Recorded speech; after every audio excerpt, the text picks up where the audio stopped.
सुनीता और छोटी बहन मीना एक टूटी फूटी झोपड़ी में रहती है। दो बहाने। सुनीता बड़ी बहन है जो परिवार का भरण पोषण करने के लिए सब्जियां बेचने का काम करती है। मीना घर पर रहती है क्योंकि वह कमजोर और बीमार रहती है। झोपड़ी की छत से पानी टपकने लगता है। दीदी, छत से पानी टपक रहा है, डर लग रहा है। घबराओ मत मीना, मैं बर्तन रख देती हूँ। बारिश थम जाएगी तो सब ठीक हो जाएगा। सुनीता सब्जियों की टोकरी उठाती है। उसे बाजार जाना है, वरना आज खाने के पैसे नहीं मिलेंगे। दीदी, इतनी बारिश में मत जाओ, गिर जाओगी। बेटा, अगर आज नहीं गई तो खाना कहाँ से आएगा? तुम घर पर रहो, मैं जल्दी लौट आऊंगी। सुनीता बारिश में निकल पड़ती है। सड़कें पानी और कीचड़ से भर चुकी है। हर कदम फिसलन भरा है। हे ऊपर वाले, मुझे संभाल लो। मीना घर पर अकेली है। तेज बारिश में सुनीता का पैर फिसलता है। वह कीचड़ में गिर जाती है। सब्जियां बिखर जाती हैं। अरे बाप रे, ये सब्जियां अब क्या करूं? वह रोते हुए सब्जियां समेटती है। आधी सब्जियां कीचड़ में खराब हो चुकी है। किसी तरह वह बाजार पहुंचती है। बाजार में लोग बारिश की वजह से कम हैं। सुनीता अपनी गीली सब्जियों के साथ बैठ जाती है। ये तो सारी गीली और खराब हैं। इन्हें कौन खरीदेगा? भैया, थोड़ी गीली हैं पर ताजी हैं। कम दाम में दे दूंगी, बस ले लीजिए। नहीं बहन, मुझे नहीं चाहिए।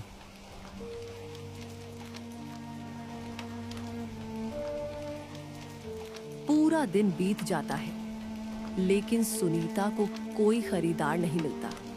शाम होने लगती है और बारिश और तेज हो जाती है। सुनीता आंसू पोंछते हुए बोलती है, आज एक भी सब्जी नहीं बिकी। मीना को क्या खिलाऊंगी?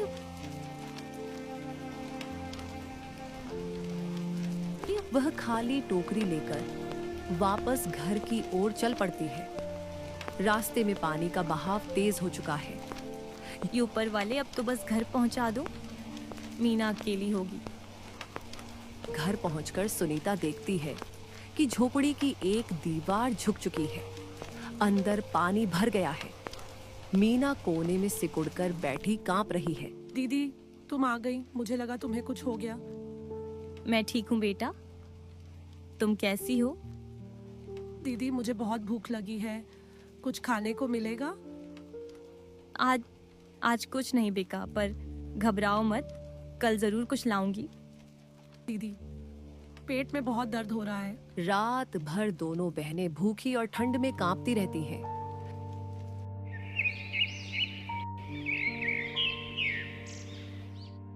सुबह होते ही सुनीता फिर से निकलने की तैयारी करती है। मीना, मैं आज जरूर कुछ लेकर आऊंगी, तुम यहीं रहना। दीदी, लेकिन बारिश तो अभी भी हो रही है। कोई बात नहीं, हम हार नहीं मानेंगे।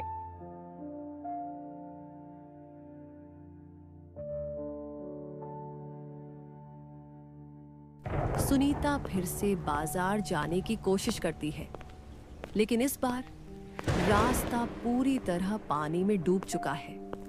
वह गांव के जमींदार सेठ राम प्रसाद के घर जाती है।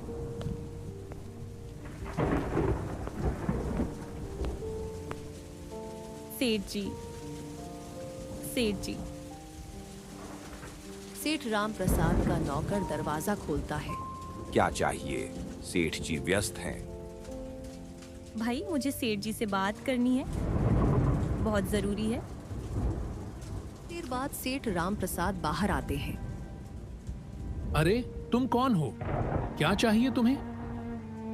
सेठ जी, मैं सुनीता हूँ, सब्जी बेचती हूँ। बारिश की वजह से मेरी सब खराब हो गई। छोटी बहन भूखी है, थोड़ा उधार दे दीजिए, काम मिलते ही लौटा दूंगी।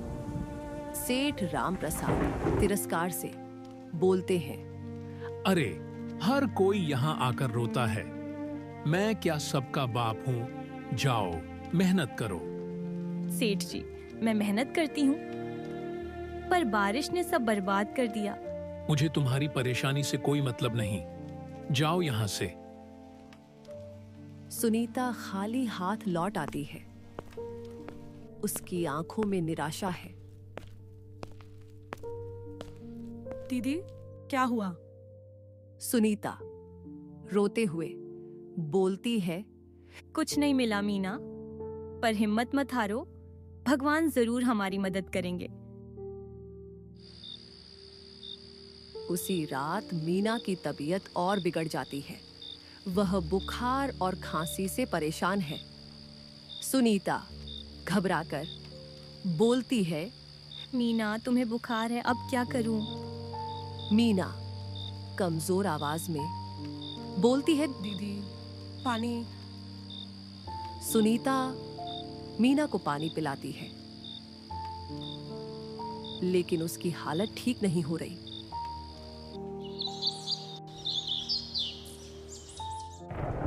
सुबह होते ही वह मीना को गोद में उठाकर सरकारी अस्पताल की ओर भागती है।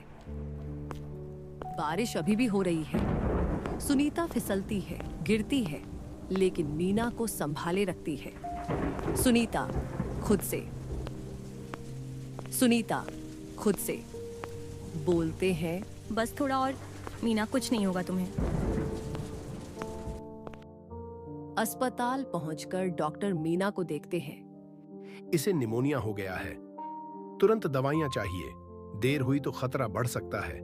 डॉक्टर साहब, हमारे पास पैसे नहीं है। देखो बहन, मैं समझता हूं, पर दवाइयां तो लेनी ही पड़ेंगी। सुनीता अस्पताल के बाहर बैठकर रोने लगती है। वह सड़क पर हाथ फैलाकर भीख मांगती है। याप्पा जी, और बेल के लिए कुछ दे दीजिए, मेरी बहन की जान बचा लीजिए।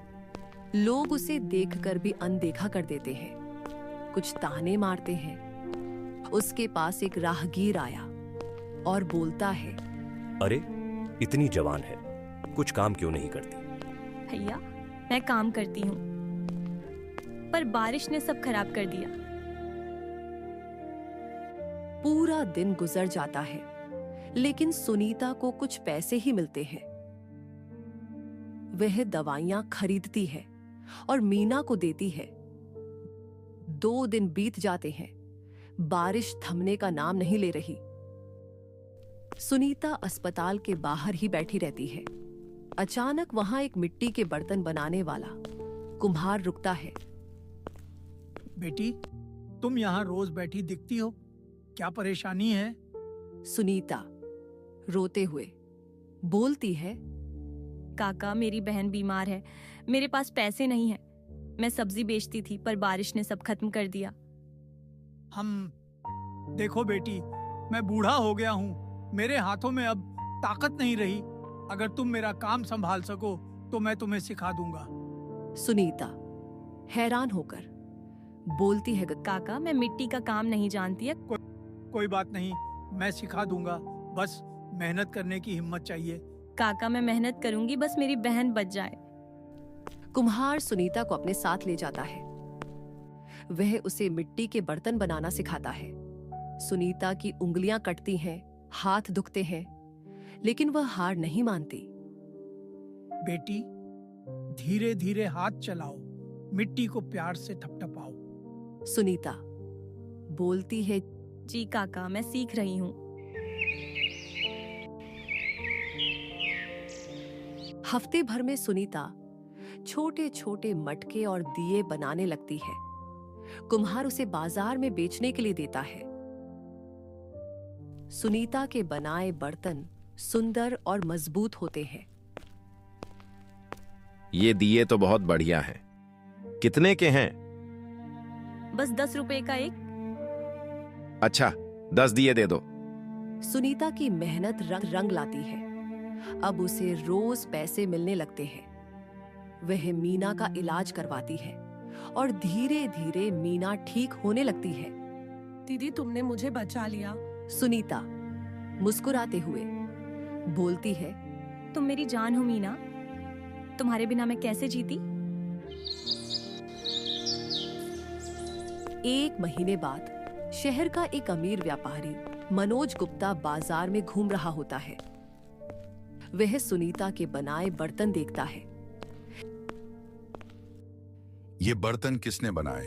जी मैंने बनाए हैं। मनोज गुप्ता हैरान होकर बोलते हैं, बहुत खूबसूरत हैं। ऐसी कारीगरी मैंने शहर में भी नहीं देखी। तुम इन्हें मेरे शोरूम के लिए बना सकती हो? बोलते हैं, देखो मैं तुम्हें अच्छे पैसे दूंगा। तुम हर हफ्ते 50 बर्तन बनाओ, मैं उन्हें शहर में बेचूंगा। सुनीता खुशी से बोलती है, सच में भगवान का लाख लाख शुक्र है। मनोज गुप्ता सुनीता को एडवांस पैसे देता है। सुनीता अब ज्यादा मेहनत करती है। वह कुम्हार काका के साथ दिन रात बर्तन बनाती है। कुछ महीनों में सुनीता के बर्तनों की बहुत मांग होने लगती है। मनोज गुप्ता उसके लिए एक छोटी सी दुकान खोल देता है। बेटी, तुमने अपनी मेहनत से यह मुकाम हासिल किया। मुझे तुम पर गर्व है। सुनीता, काका ये सब आपकी वजह से हुआ। आपने मुझे सहारा दिया। अब सुनीता और मीना एक छोटे लेकिन पक्के घर में रहती हैं। बारिश से अब कोई डर नहीं। मीना स्कूल जाती है और सुनीता अपनी दुकान चलाती है। बारिश से अब कोई डर नहीं। मीना स्कूल जाती है और सुनीता अपनी दुकान चलाती है। दीदी, आज स्कूल में सबने मेरी तारीफ की। कहा कि तुम्हारी दीदी बहुत मेहनती है। बेटा, मेहनत कभी बेकार नहीं जाती। भगवान हमारा साथ देते हैं। एक दिन सेठ रामप्रसाद बाजार में सुनीता की दुकान देखते हैं। वह हैरान होते हैं। सेठ रामप्रसाद, अरे तुम वही लड़की हो जो भीख मांगने आई थी? सुनीता, जी सेठ जी, लेकिन अब मैं अपने पैरों पर खड़ी हूँ। सेठ रामप्रसाद शर्मिंदा होकर, मुझे माफ करना बेटी, मैंने तुम्हारी मदद नहीं की। तुमने अपनी मेहनत से सब बदल दिया। सेठ जी, बीती बातें बीत गईं, अब तो बस आगे बढ़ना है। शाम को सुनीता और मीना अपने घर में बैठी चाय पी रही होती है। खिड़की से बाहर बारिश हो रही है, लेकिन अब कोई डर नहीं। दीदी, अब बारिश से डर नहीं लगता। सुनीता मुस्कुराते हुए, हाँ बेटा, अब हम मजबूत हैं। मुश्किलें आएंगी पर हम हार नहीं मानेंगे। मीना, दीदी, मैं बड़ी होकर तुम्हारी तरह बनूंगी। सुनीता, तुम मुझसे भी बेहतर बनोगी मीना। बस पढ़ाई करो और मेहनत करो। दोनों बहनें खिड़की से बारिश देखती हैं। अब वह बारिश डर नहीं, बल्कि उम्मीद की बूंदें लगती हैं। उनकी मेहनत और हिम्मत ने उन्हें एक नई जिंदगी दी है। सुनीता आसमान की ओर देखते हुए, ऊपर वाले आपका शुक्र है, आपने हमारी परीक्षा ली और हमें इस काबिल बनाया कि हम खुद को संभाल सकें।